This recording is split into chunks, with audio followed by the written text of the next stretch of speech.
Vladimir Putin has congratulated courageous Donald Trump on his election victory. As the US president-elect says, "I think we'll speak."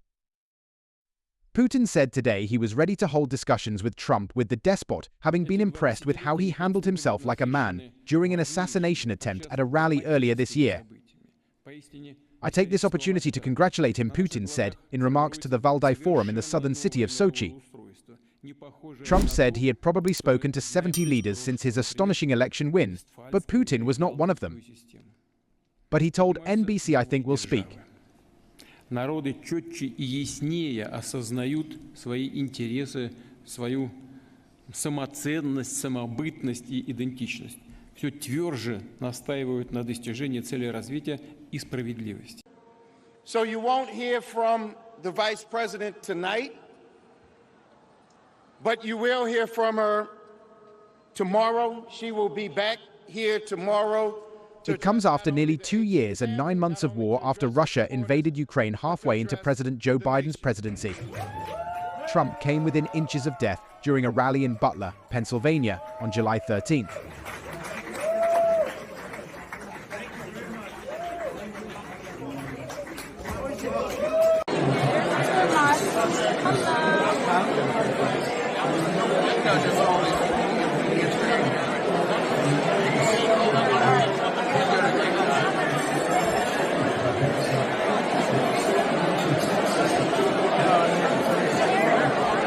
Fox News Decision Desk can now officially project that Donald Trump will become the 47th President of the United States.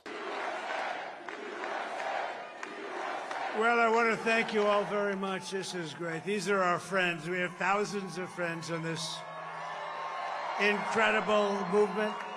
This was a movement like nobody's ever seen before. A fundamental principle of American democracy is that when we lose an election, we accept the results. That principle, as much as any other, distinguishes democracy from monarchy or tyranny. And anyone who seeks the public trust must honor it. What they want least of all is to realize that half the country went to bed sad tonight, but then woke up tomorrow fired up. God bless you all. God bless America. And may God protect our troops. Thank you, thank you, thank you.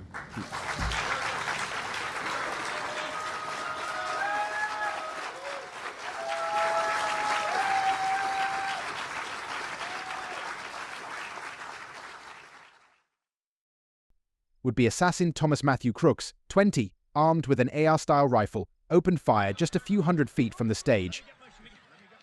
The shooting left one audience member dead and 2 others wounded. Crooks was shot dead at the scene by a Secret Service sniper.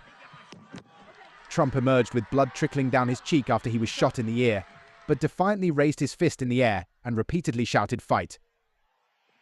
The Russian president was impressed with how Trump handled himself, saying he turned out to be a courageous person. "People show who they are in extraordinary circumstances," Putin said. "This is where a person reveals himself, and he showed himself, in my opinion, in a very correct manner, courageously, like a man." Trump claimed on several occasions during his campaign that he would bring an end to the war between Ukraine and Russia within 24 hours of being elected, though he has not publicly shared how he plans to do that. Putin claimed he was open to opening a line with Trump.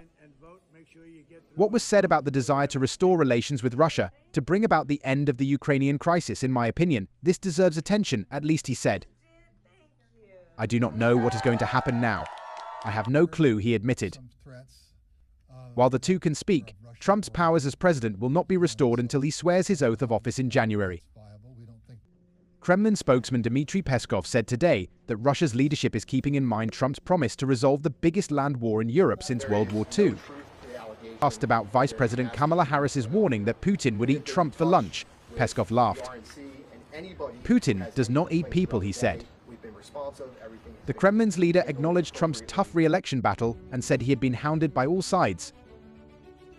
The Kremlin chief also said Moscow was ready to talk to Trump when he enters the White House and mocked NATO's reliance on the United States.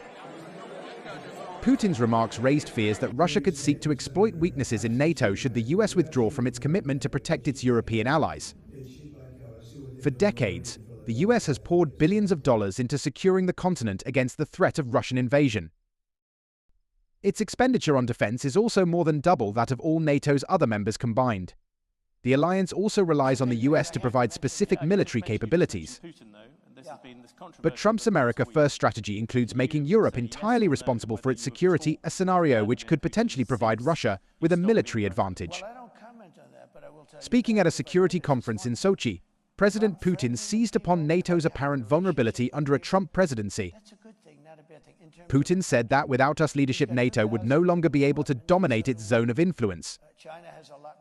Putin's assessment is supported by official NATO figures which reveal the US currently spends twice as much on defense as all other members of the alliance combined.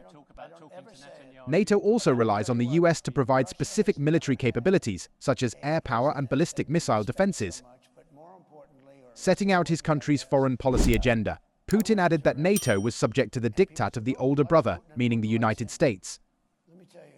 He then compared this imbalance to the supposed equality of the BRICS group of countries, an intergovernmental organization led by Brazil, Russia, India, China, and South Africa. Its other members include Russia's close ally Iran. Putin suggested that, unlike NATO, BRICS was an example of constructive cooperation. Russia continued its onslaught of Ukraine, killing 1 person and wounding 17 more in an airstrike on the frontline city of Zaporizhzhia, while dozens of Russian drones targeted the Ukrainian capital Kyiv in an 8-hour overnight attack. The conflict has been ensuing for almost 1,000 days. Тоді ще 45-го президента Сполучених Штатів про мир завдяки силі. Peace through strength. І коли це буде принципом політики 47-го президента Сполучених Штатів, Америка і увесь світ від цього точно виграють.